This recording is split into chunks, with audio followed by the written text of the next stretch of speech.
The Lord be with you. And with your spirit. A reading from the Holy Gospel according to St. Luke. Glory to you, O Lord. And as some spoke of the temple, how it was adorned with noble stones and offerings, Jesus said, "As for these things which you see, the days will come when there shall be not left here one stone upon another that will not be thrown down." And they asked him, "Teacher, when will this be? And what will be the sign when this is about to take place?" And he said, "Take heed that you are not led astray. For many will come in my name, saying, 'I am he,' and the time is at hand. Do not go after them. And when you hear of wars and tumults, do not be terrified, for this must first take place, but the end will not be at once." Then he said to them, "Nation will rise against nation, and kingdom against kingdom. There will be great earthquakes, and in various places famines and pestilence, and there will be terrors and great signs from heaven. But before all this, they will lay hands on you and persecute you, delivering you up to the synagogues and prisons, and you will be brought before kings and governors for my name's sake. This will be a time for you to bear testimony. Settle it therefore in your minds, not to meditate beforehand how to answer, for I will give your mouth on wisdom, and none of your adversaries will be able to withstand or contradict. You will be delivered up even by parents and brothers and kinsmen and friends, and some of you they will put to death. You will be hated by all for my name's sake, but not a hair of your head will perish. By your endurance you will gain your lives." This is the Gospel of the Lord. Praise to you, Lord Jesus Christ. Please be seated.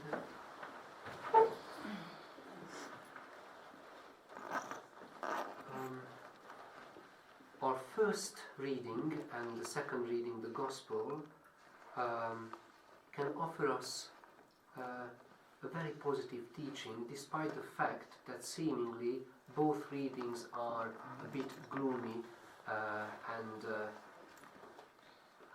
frightening or depressing, depending on how he sees it. The preacher who wrote the Ecclesiastes, he wrote about the importance of friendship, the importance of companionship. That's why he spoke about how painful it is to be alone, how painful it is to work alone, how painful it is to struggle and face the life all by ourselves, all by ourselves.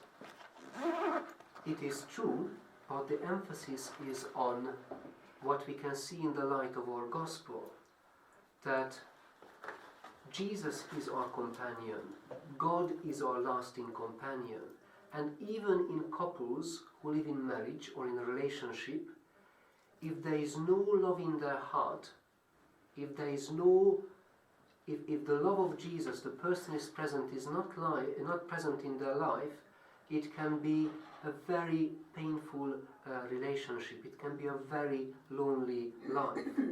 But the emphasis is on that when God is our companionship, we are never ever alone. The Gospel showed us very upsetting images of the end times, wars, earthquakes, pestilence. As we meditated on this Sunday, it is not wise to read the parts of the Gospel literally, but we have to read it, what it wants to say, purpose, what is the genre, what is the style of writing. And we know that when the Gospel shows us frightening images, wars, tribulations, persecution, the destruction of the holy nation, the destruction of the temple, actually it sends us a very positive message that even if this happens, God's love prevails. God is victorious. So the first Christians who heard this teaching of Jesus, and the first generation and the coming generations, when they read it in the Bible, actually God wants to give them an encouragement that be courageous, don't worry, I am with you. My friendship with you is everlasting. My covenant with you as a community is everlasting. So no need to worry, even if these frightening signs are taking place. Yesterday in the Bible group,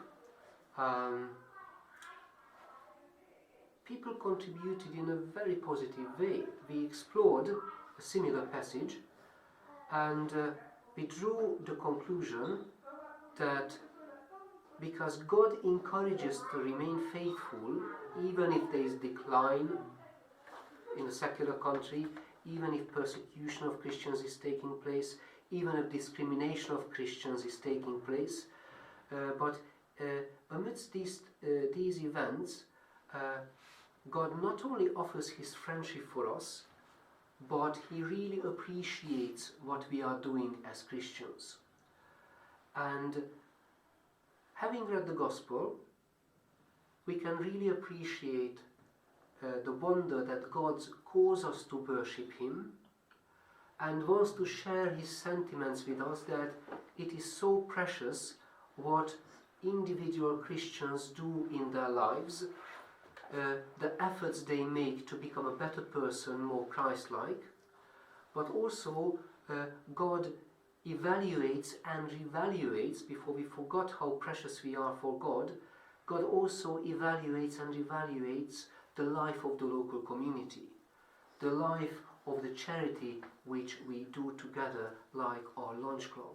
So you can see the images can be dark in the Bible, but God offers His protection and friendship. And our task is, Philip mentioned in the Bible group that sadly he discovered that there is another church which is under the threat of closure, and perhaps they are going to sell the buildings and God knows what they are going to use it. So even if the temple is falling apart, as it were, our task is to, in a mini version, to rebuild that temple. And when we hear about loss, decline in numbers, yeah, worrying, genuine concern, but let us see the positive side of the coin, that we have to rebuild that temple and what is lost in our community. If a church is closed down somewhere, it should be a motivation for us that we are working twice as hard to keep our church full of life and leading a responsible way of life. So the two readings, Ecclesiastes and the Gospel, is about the special friendship which God offers, that He is our permanent companion through Jesus in the Holy Spirit, and the appreciation that He appreciates our efforts to be disciples. And I brought a visual illustration of that we are always reminded of the positive side of the coin. We were given as a gift to use till we want to use it, a monstrance, which we didn't really have. It's a small monstrance. Monstrance denotes this special liturgical vessel. It has a function to show Jesus. I brought an empty host because I'm just illustrating what the Eucharistic Adoration is about. Monstrance comes from the Latin word monstrare, to show. So the function of this monstrance is to show us Jesus. So what happens when there is a Eucharistic Adoration, like on Thursday in our chapel, there is a big host, an extra host, which is consecrated in our Sunday worship in the Mass. it's put into this little lunette which holds the host, and it is devised in a way that you can insert the host there, and when you, of course, you put out a corporal, not just the bare naked surface of the altar, you put it on, and because Jesus is present in the Eucharistic bread, we can reflect on his friendship and what we are talking about, that God offers his friendship for us, and when people come, they can revise their lives quietly, spending some time in front of it, and just entering into a dialogue with the Lord.